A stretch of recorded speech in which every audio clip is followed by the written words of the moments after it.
on YouTube. I have a star of the audiobook world here for you. Let me make sure I have the right screen and we're recording. Roberto Scarlato is in Chicago, and I reached out to him for selfish reasons, actually, and I wanted to check before the call, but it turns out I was right. Roberto had written a blog, and I wanted, can you tell that story again? I'd love to hear the story. Do you remember it about being in your car and the noise and something about that blog post, the determination and the grittiness was the reason I was just about to talk myself out of trying to be an audiobook narrator. And the challenge and the fact that you'd overcome it and you were so proud of it and you were telling the story convinced me that, you know, when you read something in a book and it's the heroine's tale or the hero's tale, and you think, I want to be that hero. So let's start. I normally make you start all the way back at 10 years old. But first, I really want to hear the car story. Do you remember it?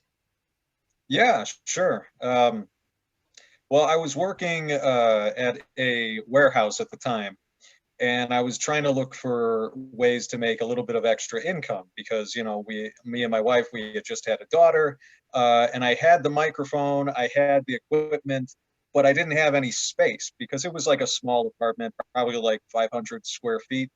And I thought Wait, to myself, sorry. Let me stop you. Were you already a writer at that point, or was this before that? oh, I was already a writer. You're already a writer. Okay, so go ahead. Sorry. Oh, that's okay.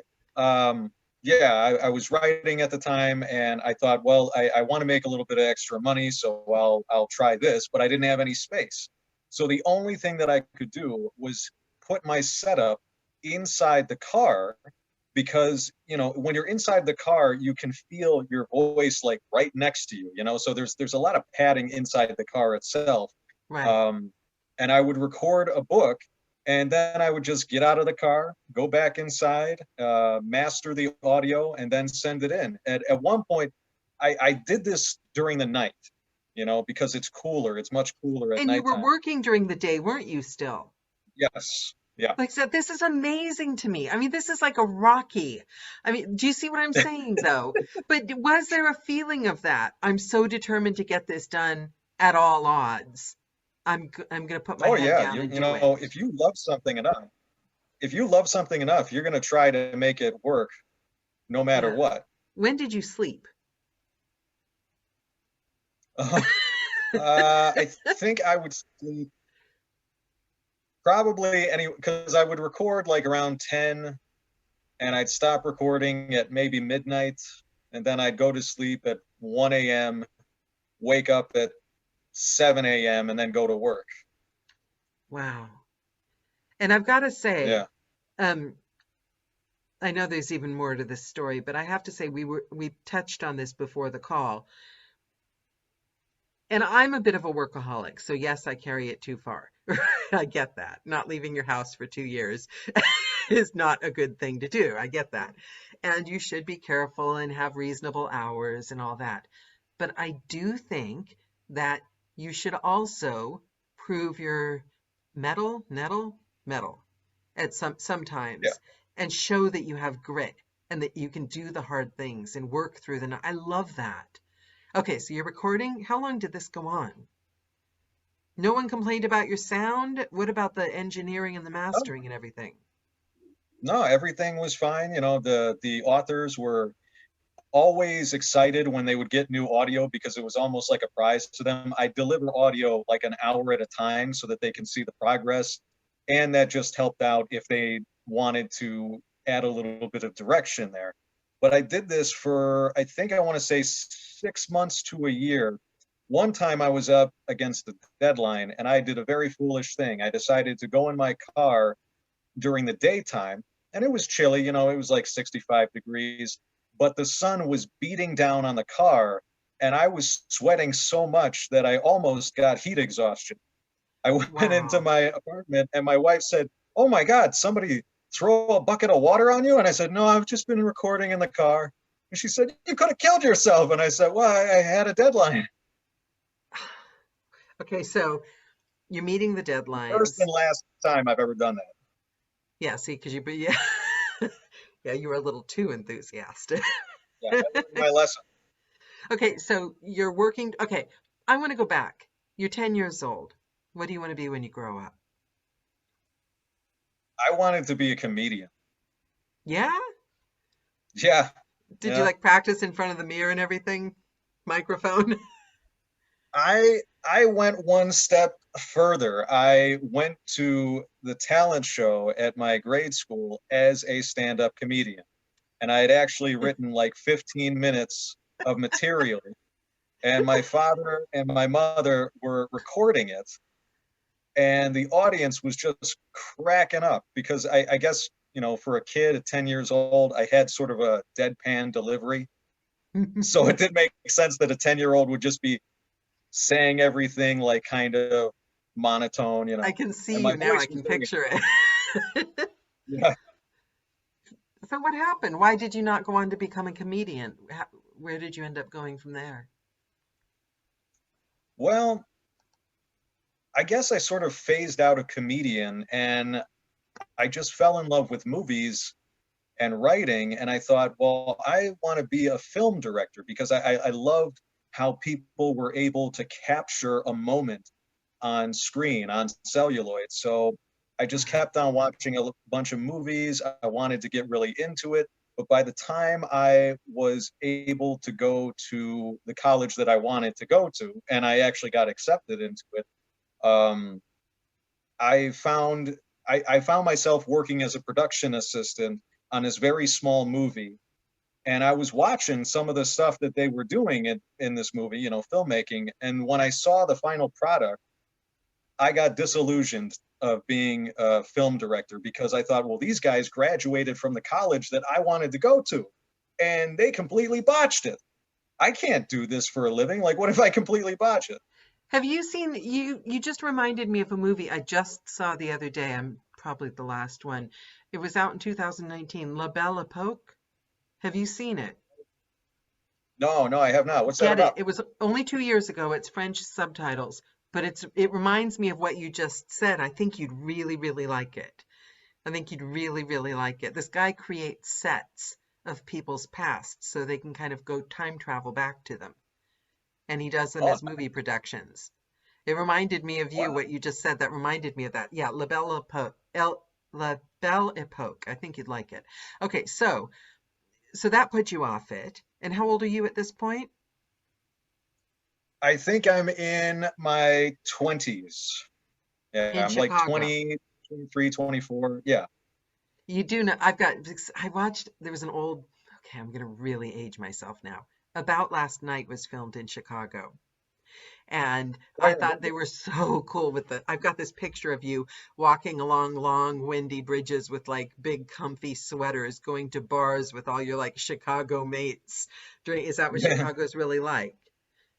Really Well, it windy and really is. friendly and Oh, yeah. I mean, it's sort of really big. I mean, it's got a beautiful skyline. Me and my friends would always go downtown to either catch a movie or an event. Um, it's got a great music scene there. There's the House of Blues.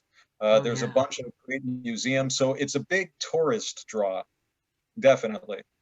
So you're going off the producer thing.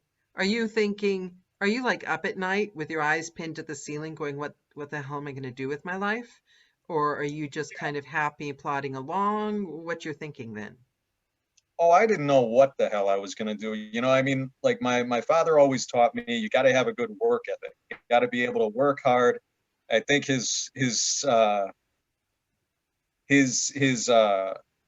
advice to me was do your work, be quiet, and listen. Yeah, So and long as clean. you keep your head down, He's Italian and clean your room. yeah, and clean your. Yeah. But he taught me that, so I did all these grunt jobs. I worked at Blockbuster, I worked at Target, I worked at warehouses, UPS for 2 years at one point. So I was bouncing around, but at the same time, I was going to college for air conditioning or something. Like I didn't know what I wanted to do with Yeah. my life, but I always kept on doing these things with writing and storytelling, and I didn't pursue that everybody told me to pursue it. Everybody was down my throat saying, do something with your voice, do something with your stories. And Right. it was only until I had like a fire under me and, like me and my wife had to figure something out that I finally did it. You guys are so lovely. You know how they say to do a mix of like work and family and everything on social media? You guys are so lovely. What a beautiful Oh, thank, family. And you thank can you very much. see the love and care that goes into it. And you can see the balance with the hard work and the family and the prior. I think that's what we all strive for at the end of the day. Do you know what I mean? Yeah. Work really Oh, yeah. hard and bring it home and take care of our homes and yeah, so it's amazing. Okay, so when you knew you were going to have a baby, you started when did you start the writing when you knew you were going to have a baby or before that or at what point did you start the writing? Oh no, I started writing, I want to say sometime around 1998 or 1999. That's when I started writing. And I can tell you honestly, I was terrible at it. I think that I had a lot of misfires and I had to, write the bad stuff first so that I could learn from it, so that I know, like, because as a writer, you have to find your voice. That's what's important because if you don't have a clear plan for where your story is going, it'll show. So I was writing. I think I got better probably around 2005, 2007. So it took a while. And guys, I have to say to the audience, you thought I was weird. This guy has the same taste as me. So it's not just me. Your idea of sci-fi was informed by the Twilight Zone, right? Oh yeah. Good Yep. stuff. And you write thrillers, right? Yep. Yep. See, the man has taste. It's not just me. Because normally I start going on about the Twilight Zone and everyone's going on about Gamelit. And I'm like, no, no, no. I want to know what happens if you fall off the scariest one ever. Okay, humor me. When the little girl like falls under her bed into a black hole into another universe. Do you remember that one? Oh, geez. Yes, I do. That was Yeah, creepy. I that didn't sleep for like 4 weeks. It's, the one that always got me was, I think it was the very first episode. It was this guy who wandered into this town and there was nobody there. And every single time he'd go into like a shop or something like there would be mannequins or something like that. That really unnerved me. I need to look for The that one whole, again. I vaguely oh yeah, remember it. I've got the whole DVD, yeah. the DVD set. I need to look at that again. I think I might need to rewatch The Twilight Zone. Oh, Oh, and that's the best. And the woman being chased by she's like doesn't know who she's being chased by. She's on the freeway and she's like terrified. I mean, I'm sorry, we're oh yeah. talking some good sci-fi here. And Mhm. that's my taste, but they don't do a lot of that anymore. They Yeah. don't. You've entered a journey into the unknown, sight and Yes, sound. You're about to yes. enter the Twilight Zone. Properly scary. So, okay, so you do thrillers, you're writing. Were you a listener of audiobooks at the time? Yeah, the earliest audiobook that I listened to was actually, I want to say I was in grade school. I think I was in sixth or seventh grade. I was at the library and I thought, I'm too tired to read a book. I'll just get an audiobook. And it was on the cassettes. So I popped it in and I think it was a Scholastic book called How to Eat Fried Worms.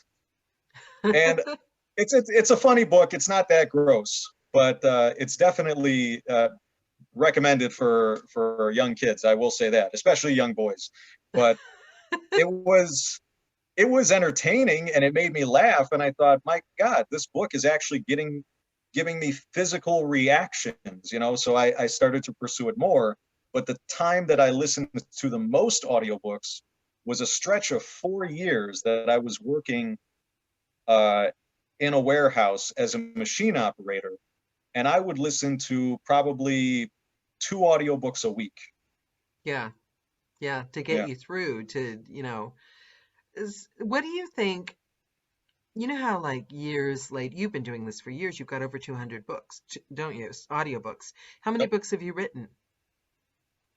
I have written. well, I want to say titles because I write short stories, novellas, and novels. I think I've only written only I've written 4 or 5 novels Wow. and probably 7 novellas. I think altogether on Amazon I have about 18 titles up for sale right now. And So the you do latest this one full just came out. time. I mean, you obviously Well, don't have time for another job as well. yeah.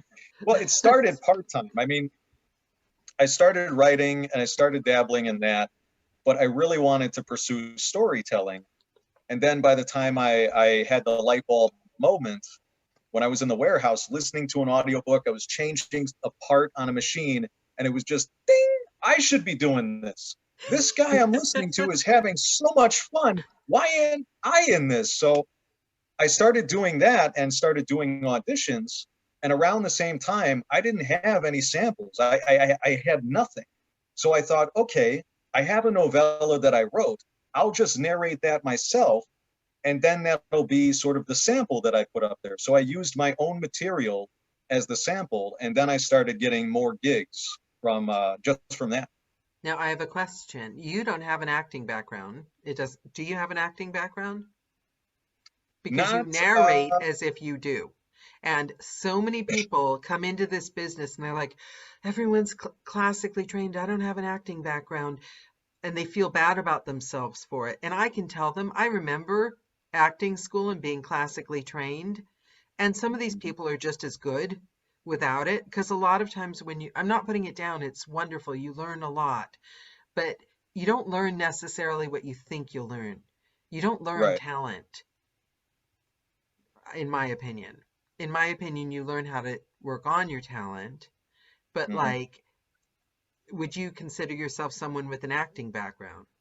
Because you're good. I mean, I don't know if you've ever listened to your own samples, but you're really good. You don't Oh, have a thank you. weird, stilted, edgy thing to you. You're just like a natural narrator, and that's amazing. Oh, well, thank you so much. I'm very flattered. I'm kind of bashful now.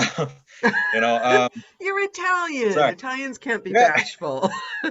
yes, but Italians, we don't talk ourselves up. At least some of us, we don't talk ourselves up that much. Or maybe it's because, I was always this, I was always the quiet kid. It wasn't until I was in my 20s that I got louder.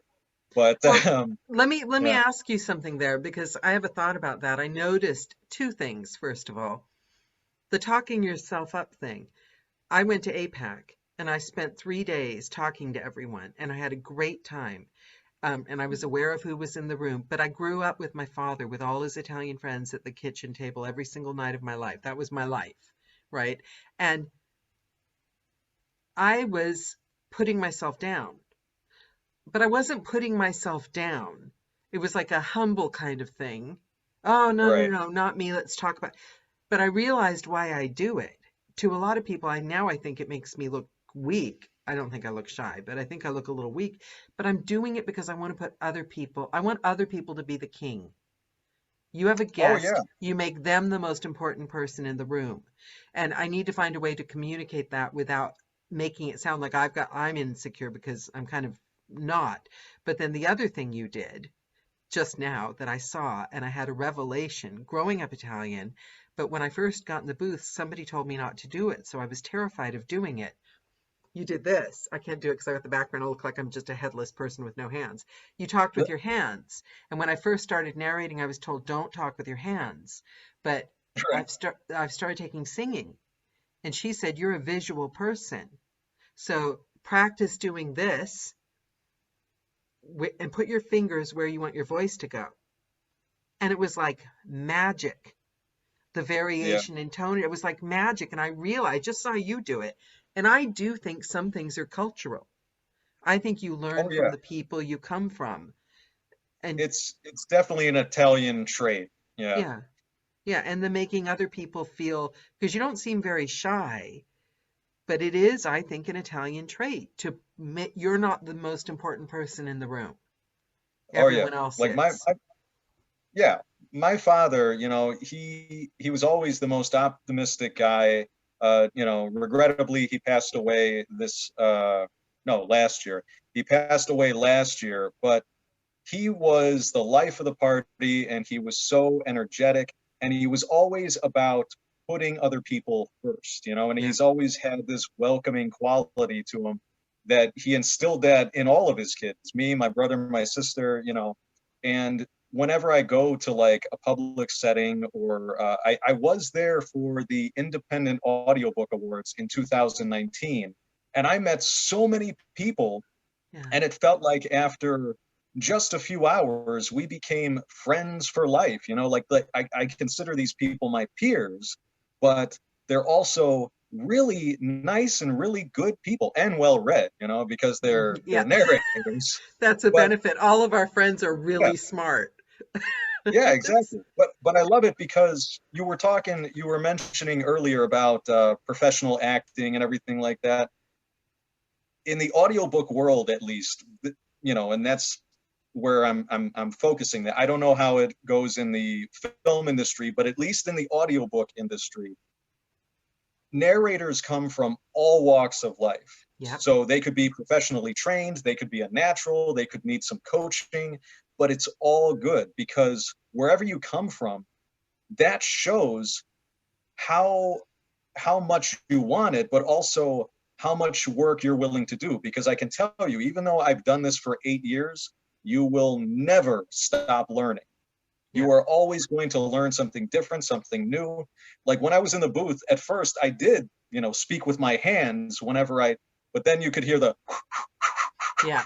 You have to be on the microphone. so, yeah.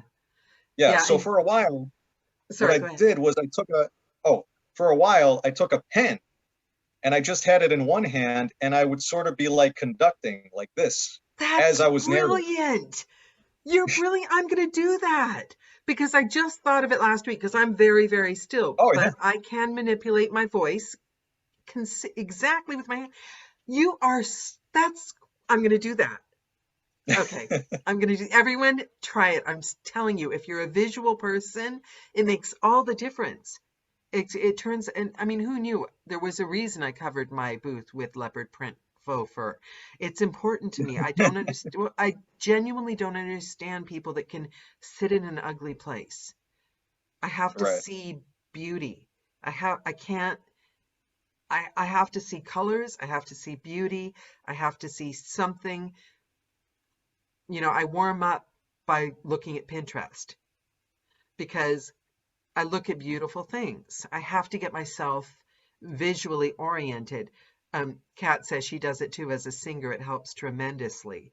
Yeah, and I'm not a singer, and I'm just now playing around with that and learning about it. But also, the point you brought, you have to excuse me. I was up at 4 in the morning narrating, so I literally have the driest mouth on earth. I'm noticing I've got a lisp. I'm like, Oh, like that's so, okay.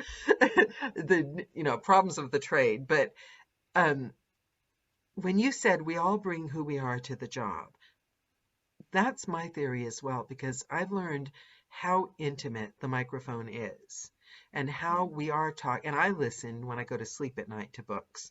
We're whispering in someone's ear or yelling, depending on the book. And we bring who we are.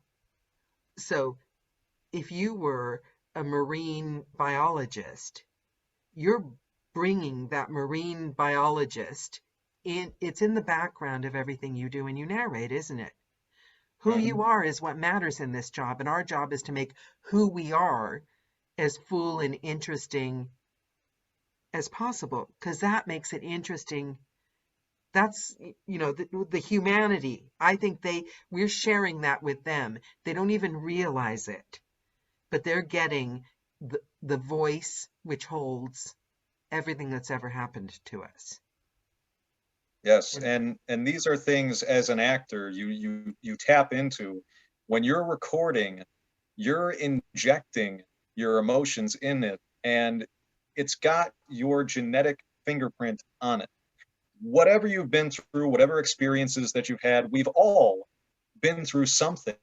And yeah, that's what makes audiobooks so great, is because they're relatable. I yeah, can be sad, angry, depressed, joyful, ecstatic. Everybody knows where you're coming from when they feel those emotions, especially in the work, because that's our humanity shining through. And I don't think that AI voices are ever going to be able to touch that. I mean, they have one function: to read. And sometimes they can't even do that, because I heard an AI voice read like a paragraph and they mispronounced 10 words that are like so simple, like they only have like 5 letters apiece. Yeah. And it's hard for you to get into that, and it sounds stilted and jarring, and it won't ever touch the human experience, because the human experience is what we bring to the table. It is specifically a one-on-one connection with the listener Yeah. and the performer. It's the crack in the voice. It's Yeah. the unexpected pitch. It's the humor behind the voice. It's something you can't quantify. There's a Black Mirror episode. It's my favorite one, about a woman. If you guys ever get a chance to watch it, if you haven't already seen it. Have you seen the Black Mirror? I haven't watched an episode yet. I want to get into. Oh my God, Charlie Brooke House, the Black Mirror. You have to. It's one of the early ones. And the woman's husband dies. And I don't want to do a spoiler, but they get a very, very good AI. Oh And yeah.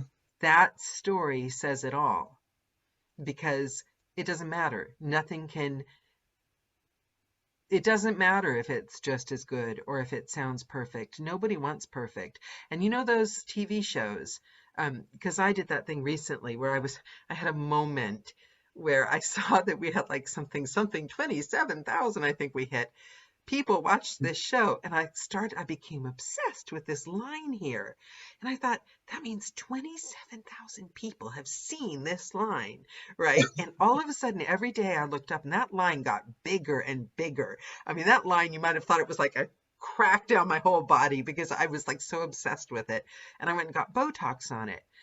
And there's that thing, I can't remember the word for it. There's a word for it, where you notice things. Like if you think you might be pregnant, suddenly everyone you see is like got a baby. If you want to buy a Honda, suddenly everywhere you go you see a Honda. Your brain filters it out and you notice things. The something retention, something, I can't remember the word. What was I talking about? Oh yeah. So because of that, I was like looking at women, the Real Housewives, the kind of things I don't normally watch. And they all have this, the photoshopped and this and that. And everything looked the same. And objectively, I'm looking at them and yeah, they look fine. You know what I mean? But it's not interesting. I'm not going to ever buy something to watch these people. There's nothing there. Just putting something in the right proportion or making a voice sound exactly good and manipulated, there's nothing there. You Right. want the connection. Okay, so speaking of that, of the humanity, we all learn things through the path, and I'm assuming you're a different person now than you were when you were Bader-Meinhof phenomenon. I'm gonna have to look that up. Kat said that. Okay, I'm gonna look that up, Kat. So I'm assuming you're a different person now than when you first started narrating, because it takes a big leap to go from a factory job and go, hold on, I'm gonna do something I love. What what was your biggest challenge? And what did you learn through that challenge to fix it? Like, what did you have to change about yourself to become the person you are now from the person you were then? What did you have to overcome? Tell us your hero's journey, Roberto. Uh, well, it's not much of a story, but no, I'm kidding.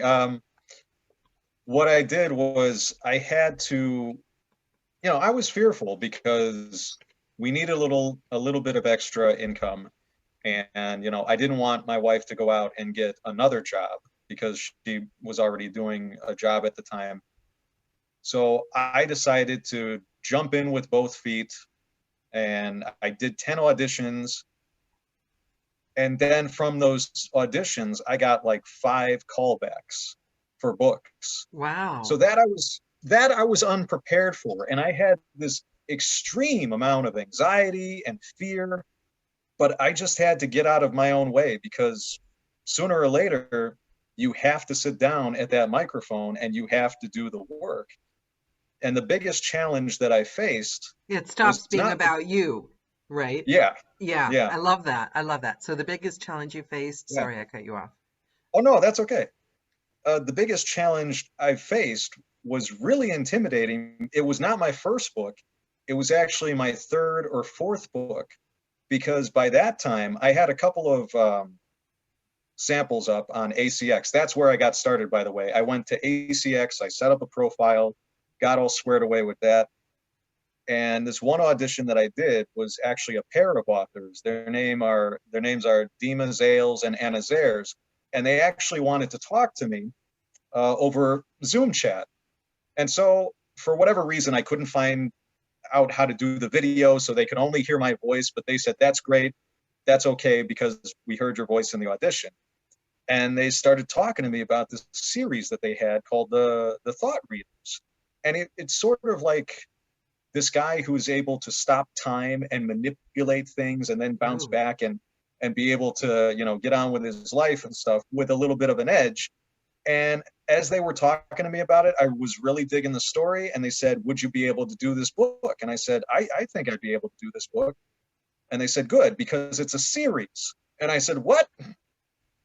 So that was a bit of a curveball for me, because I didn't know that if I could do a series and make it sound consistent. And oh, then around the time, Roberto, don't you? I yeah, remember being that new narrator. yeah, Don't you just wish you could go out back to yourself and go, listen? yeah, Oh, what did you say? yeah. Did you take it? I did take it. Every single what I took away from that interview, as they were asking me questions, because sometimes you have to fake it till you make it. Every question that they asked, I said yes. I felt Yeah. that yes was the only right answer. Have you done a series before? Yes. Can you do multiple voices? Yes. Can you deliver it by this time? Yes. Because I didn't want to lose that book. And Yeah. after I was done with like two of those books, they said, "Okay, you did really good with those two books. My wife has written something. How are you at narrating erotica?" I hadn't. Hmm. I just said, "Yes, I can do erotica." I You like got to that. get over That's, fear. well, the Jim Carrey movie. I quite like that theory, the yes man. Um, Oh yeah, I like that. That's the way I operate. I would rather say yes than no, which is right. probably why I always take too much on and regret it. But I'd always rather say yes than no, because some of the best things in life come from saying yes. Do you know what I mean? Definitely. So, did you never have any problems with, doesn't sound like you ever had any problems with procrastination or fighting inner demons or all that? Oh, there were times when I did have to get over some of that stuff, but that was very early on. I would say that I was very green in the first 3 to 4 months that I was narrating. But then after a while, something crept into my head where it's like, "What are you so worried about? This is not a job. You're having fun. Hmm. You're having fun, and people are paying you for it. So just Hmm. have fun."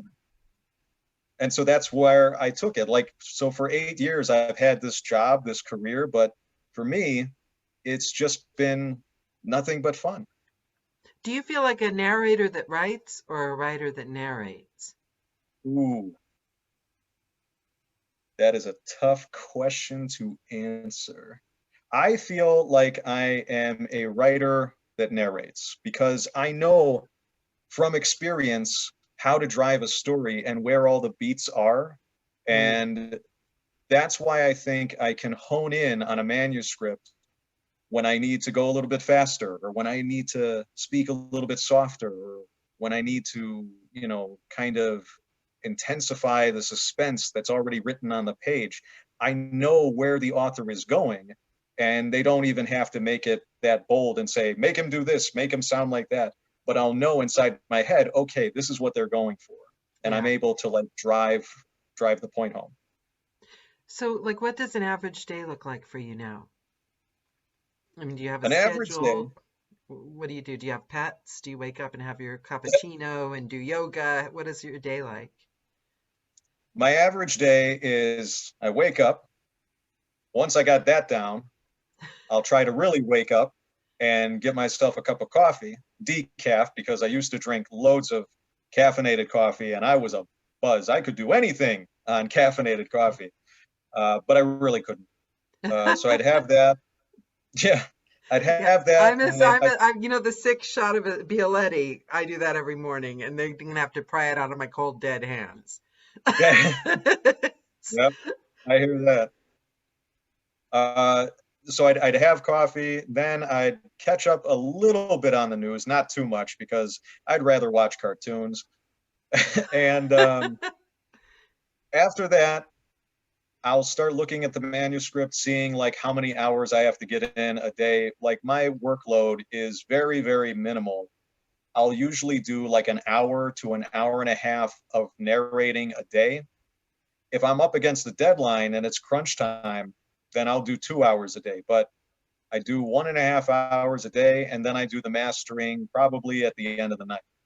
How do you do so many books? I don't understand. I work literally instead of sleep, and my books don't seem to like climb as I want to be like you. I want to be like those narrators that seem to make it effortless. Well, I would say you're already there. I would say you're already there. You've cracked Mm, over 100. I think you said you've had 160 books right now. yeah, but it's taken me 5 years. No, but that's good. At least it's not just one. Yeah. You're not off alone somewhere. I mean, and that's the thing. I think that's the trap that new narrators get into, because I fell into it too. I told myself I will not consider myself a professional narrator Mm, unless I have 50 books in the can. mm. Once I passed that, I said, okay, I am not a professional narrator until I have 150 books in the can. And then you pass that one. You're always making a benchmark for yourself. Yeah. But after a while, I just thought, no, I think I know this by now. I can get through this. But I think for anybody who wants to have like a lot of titles under your belt, I would say the only thing that will get you through is audition, audition, audition. I mean, that's what you have to do. I think I've done at this point, 8 years running, I've done something like 380 auditions. That's how many. Do you record every day? Do you take like certain days off? For auditioning. No, for like, do you record just every day for productivity, for producing books? Or do you have like Oh, Saturday and Sundays off or I can tell you that my schedule was at the beginning, I would do Monday through Friday, at least an hour and a half to 2 hours a night, sometimes work on weekends. But now I got it down to an hour a day, try to get the weekends off. But if there's anything that I need to do, like let's say, I suddenly have to go to the ER or it's a special occasion or something like that, then, yeah. I'll take the day off. You're so funny. You're such a you're such an audiobook narrator. Most people would be like, well, if I get a cold, I'll maybe call in sick to work. A narrator goes, okay, if I have to go to ER, I might record less that day. Oh, yeah. But even when you're not feeling 100%, that's another way that you can add to. And I've heard of other people doing this too. At one point, I was recording, I was going on a good run, I was getting stuff done, and I was being productive. And then all of a sudden, boom, I got hit with bronchitis. Hmm. And I didn't even know that it was going to affect me that bad. I asked the doctor, I said, I have bronchitis? And they said, yes. And I said, I thought that only happens to smokers. And he's like, no, anybody could get bronchitis. And so I was in bed trying to heal my throat. I could hardly talk. And this was for like 5 days. And when my wife asked, when are you going to record? And I said, I'm going to record as soon as I could put a sentence together. Yeah. And at that point, I, I, I got this book, and it's a public domain book. It's The Legend of Sleepy Hollow. Ooh. And for that book, I decided to do a British accent. But the thing that really helped was that even though I was still recovering from bronchitis and I was doing a British accent, it doesn't sound like me. It gave that book a real gravelly, gritty tone to it that I Yeah. like. And since then, I've never been able to replicate it. Yeah, I've done that. I've done that. And but then I was talking to somebody that really scared me the other day because they said that they know someone that had to like stop talking, like total vocal rest for like a year because she was like making a really good career on that gravelly voice and Oh, she pushed it too and I realized something recently. We'll see how it works out. My New Year's resolution for the last 3 years has been to take one day off a week and then it eventually go to 2 days off a week and just be very smart about planning my schedule. And I've never done it. I've still literally I went years without any days off because I would get sick and then I would be able to record less in certain days. So then I'd be behind. So then I'd have to soak up those days off. Um, and I drove me crazy when people would say, put a cushion in your schedule. Anytime I'd put a cushion in my schedule, something would happen. It was like tempting the universe, hello, come get me. And something would right. happen. And then I'd have to use that cushion due to like having produced less and make up the time. And it was relentless. So I have, after tomorrow, 10 days. And I mean, I was very strict with myself because I was very close to losing my mind, basically. Um, so I have 10 days of no recording. Then I Wow. start recording after I do my books. I've never taken 10 days of no recording. And what I realized is all my excuses about not taking a day off and the universe and my throat and, problems, things happen. What it comes down to is I'm only comfortable if I'm overbooked because it makes me feel like a busy working narrator that's always going to make money. And I feel it's self-imposed. I could start narrating the next book tomorrow. Hmm. So it's not like I'm out of work, but I Right. feel like I'm not working. I'm not working. What am I? I'm not working. I'm going to fall Right. behind, which is stupid. But we do it to ourselves. I think my fellow narrators that I know, they get themselves in crunches because they're overbooked. Have you noticed they're always overbooked? Yeah. And the ones Yeah. that like only do one or two books and it fits into their life, they always apologize. Oh, I do it. I've set up my life, but I don't do as much as most people. And it's almost in an apologetic way. There's this feeling that we all should be doing more, Right. right? Or is it just me? Do I watch too much social No, media? I totally get that. I totally get that because at one point, I want to say probably in 2017, I had, no joke, 18 audiobooks that had to be done simultaneously. And it was all during a stretch of 4 months. And I got into that mode where I was saying yes to everything, but also because they were really good projects. But I put myself under the gun. I had to work, work, work every single day. And there were times when I felt a little bit stressed, but there were other times where I was like, no, no, this is good because I'm working. I'm working consistently, Hmm. but don't put yourself under that pressure. I feel like I've slowed down a little bit and I'm getting a little bit more choosy with my projects because I don't want to be so overloaded that I Yeah. can't work on anything, And you lose because the then joy when it becomes yeah, all about how many finished minutes a day. right, right. Yeah. And when everything is urgent, then you don't know where to start. And I fell into that trap so many times, but after that, I want to say after 2017, it's been smooth sailing with all the other books. That's a really good point because it did occur to me a few months ago. Something happened and I almost went, oh my, and I thought, really, Daniela? Seriously? Life cannot be like everything isn't an emergency.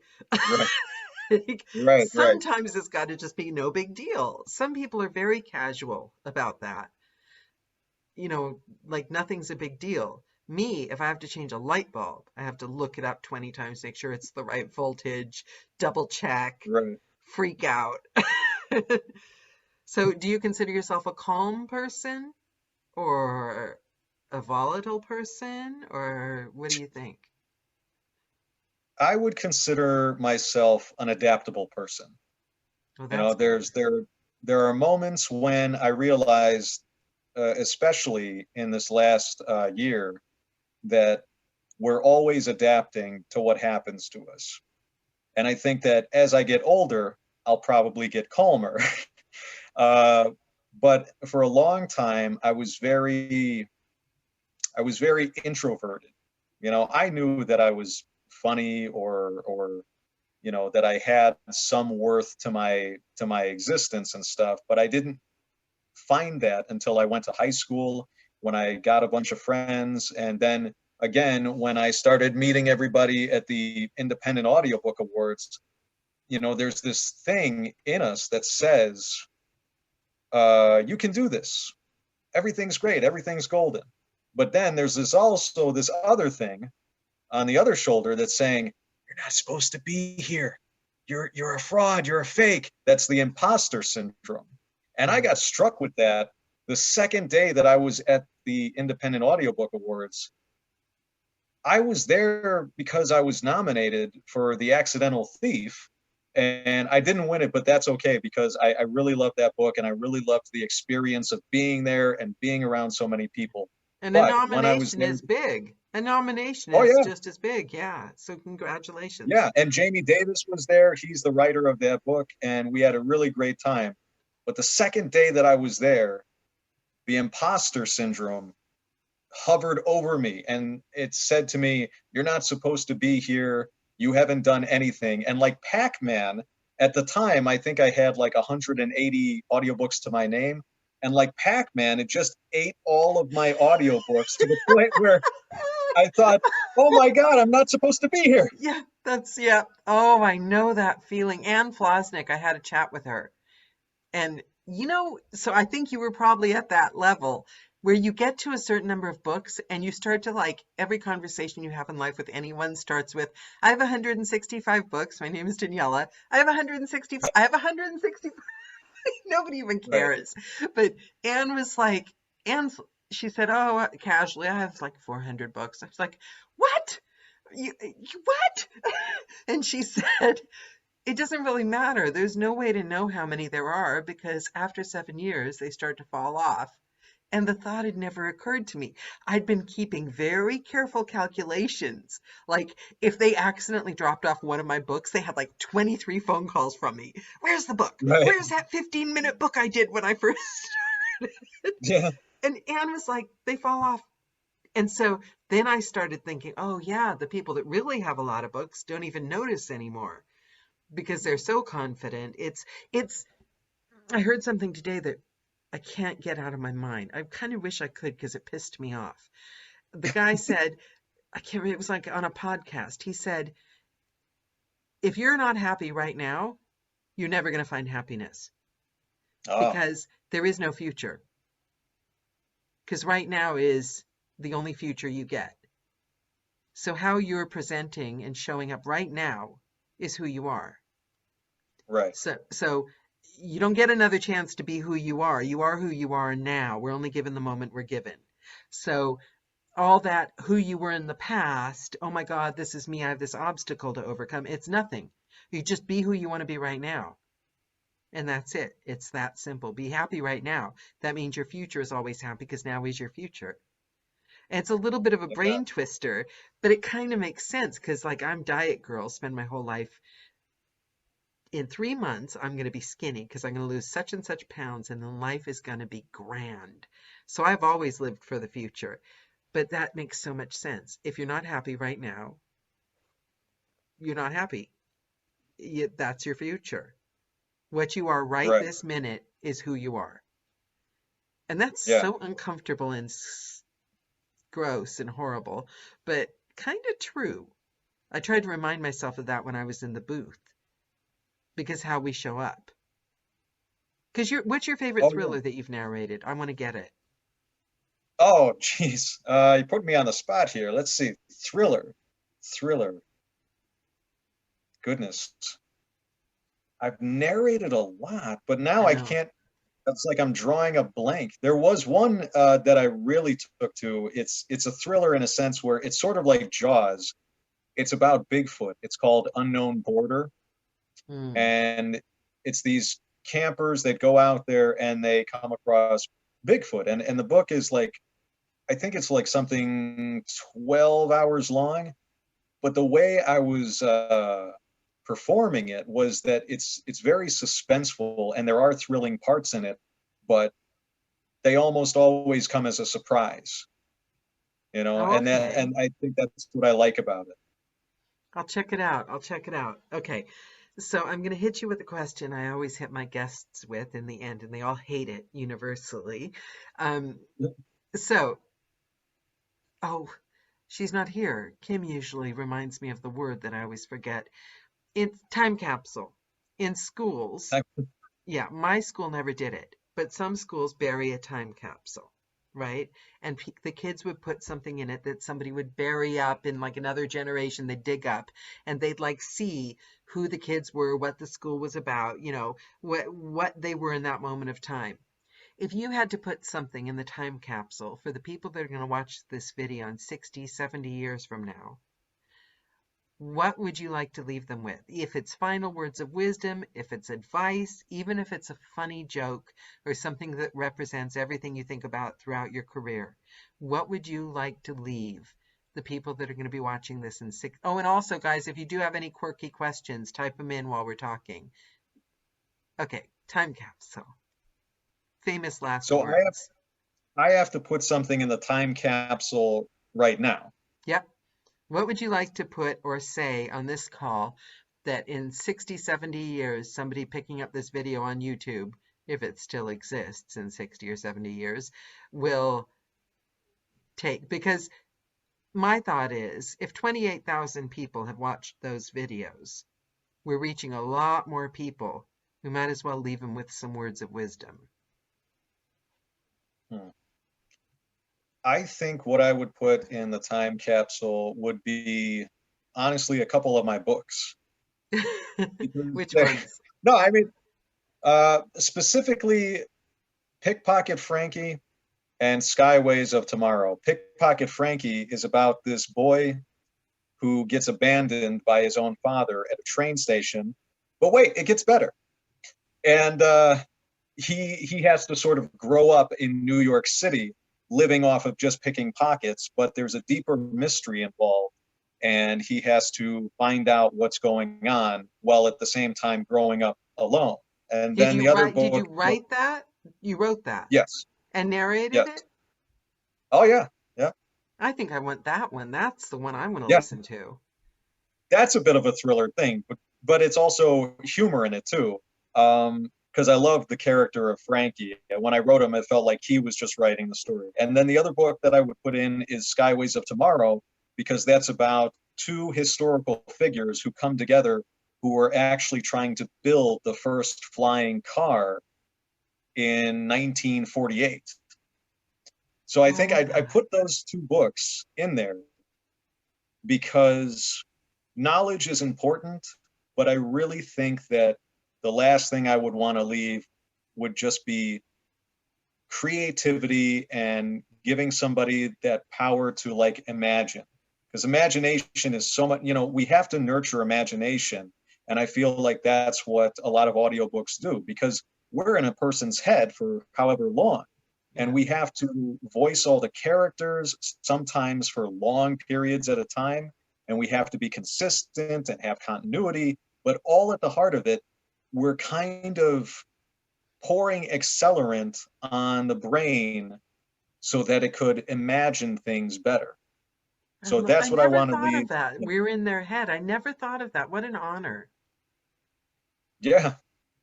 And you as a writer, I was struck by something in December because I was on book, can't remember, three. I think I just finished three or four. And I was going to start the next one, four or five. Can't remember now. And my writer died. And Oh, I'm sorry. they were she was a wonderful, I don't know her that well, so I mean I can, this is just a, Facebook friends, a writer, she was a lovely person, but we'd had a few professional emails, and it is horrible because when you're on Facebook now, you see the family and you know everyone reaches so many people. But the thing that I was shocked about that I hadn't really understood the impact of, she wrote, it was a thriller series with a strong female protagonist. She was smart, she was brave, she was off protecting her loved ones, fighting in the war, she was amazing. And I had literally just finished that book. And the voice was so strong because when you narrate a book, you do become the characters. The voice is so strong living through. The fact that she was just suddenly gone was, I mean, especially, the other books were already written. One of them was already submitted, waiting for approval. Right. It was like the voice just stops. It's not because her books are out there. But I hadn't realized until that point what it meant to be a writer. That you don't have to even say so much at the end of this call, like how much am I going to leave to people? What am I going to say? Because you've said it in your books. You've given the gift of who you are, the essence of you to the world in your writing. That's what she did. And it was so strong that it was just a shock, a complete shock. Do you understand what I'm saying? It was like Oh so yeah. alive. She was so alive that the fact that she wasn't there is impossible. It Yeah. feels It's hard impossible. to imagine like that person not in the world. I totally feel that, but it's also this thing of like, especially writing and narrating. Those are two things that AI, artificial intelligence, can never mimic because there's something about, even after a person has passed away and they have such a large body of work or a short body of work, they're preserving their thoughts and their feelings and what they felt at that time through their written word. And then we are sort of like torch holders, like we're passing this down to generations through generations by Yeah. voicing it, by performing it, by selling it, producing it, printing it. We're always sharing stories from the creation of, like humans sitting around telling campfire stories. We've been sharing stories endlessly. And So business in that doesn't way, do that. You're in that warehouse, that factory. That doesn't do that. Unless you're creating a fine crafts piece of work with wood with your own hands, then maybe, but you can't do that. The only stories about a business person are going to be told by a storyteller. right. So, you know what I mean? It's like the legacy you're leaving on this earth. It's profound. I mean, we can sit here on a Zoom call in this shallow kind of little world, but it's what you said. You've got to watch the Black Mirror episode with the dead Yeah, fiance. You will love it. I'm telling you. Take my word for it. Um, cool. yeah, Kat said, I have such a hard time letting go of my characters. That's how much I love narrating. I think we owe it to them. We owe it to our writers and the characters, don't you? And you are the writer. Is it different narrating your own work than narrating someone else's? It is somewhat different because I will doubt myself more. Like I'll be like, no, I don't think I nailed it on that take. Let me do 3 takes and then I'll pick the best one. But it is easier in a way because I know exactly where the beats are in the story, how I want it to sound, when I have to deliver a punchline, when I need to talk really fast because there's an exciting part in the story. So for that, I know the beats, Yeah. but it is a tiny bit easier, but not by much. But think about how amazing you created this out of ether. Everything, narrating and the writing, just out of nothing. You raising a family and created a career and a life out of like stardust, basically. That's what it is. Not to get all airy fairy alchemist and everything, but seriously, that's what you've done. I'm very humbled that you would say that. But yeah, like I guess it comes from this thing of you mine stories from everywhere. You anybody that you've ever interacted with, uh, special events that have happened, in your life, tragedies that have happened in your life, you all draw from that in the same way that you do for writing as well as narrating. You draw from these places because it's all the human experience. Mm-hmm. And I think for me, it was always this thing of there's a lot of people who see that blank page and they're terrified. But when I see the blank page, I think, well, this could go anywhere. I can literally do anything with my writing. The possibilities are endless. I just have to pick one. And that's where I start from. I love that. And we could do that in life too. Yeah. Yeah. Well, Roberto, I think we've covered the meaning of existence. All Thank right, you what's so next? much. I know. I'm honored to have had you on the show. This has been fabulous. And I knew you Oh, were the thank you. guy that wrote the thing about writing in the car. That one blog post made the difference between me taking the risk and doing it or not. So, yeah. Well, I'm very flattered and very honored to be invited onto your cup of Joe. I don't have a cup of Joe with me, but I should get one. Um, but I'm very honored, and I'm glad that what I wrote made you pursue audiobook narration, because it's definitely a gift that keeps on giving, because the people are so nice in this industry, and we're all like, I don't feel like it's a competition. We're all trying to lift each other up Yeah. and propel each other forward. Yeah. And that's what I love about it. There's a community about it. So I think that we're all in good company. And there's so many of us. Pretty soon narrators are going to run the world. Yeah. They practically do now. Yeah, narrators and our writers. We've got it covered. Thanks so much, Yeah. Roberto. I keep wanting to call you Robert. Roberto, thanks so much. I wish you all the best. Take care of Thank that you. beautiful family. Video will be up soon, guys. Have a good day. Bye. Thank you. Thank you. Bye. Bye, everyone. Thank you. Mwah.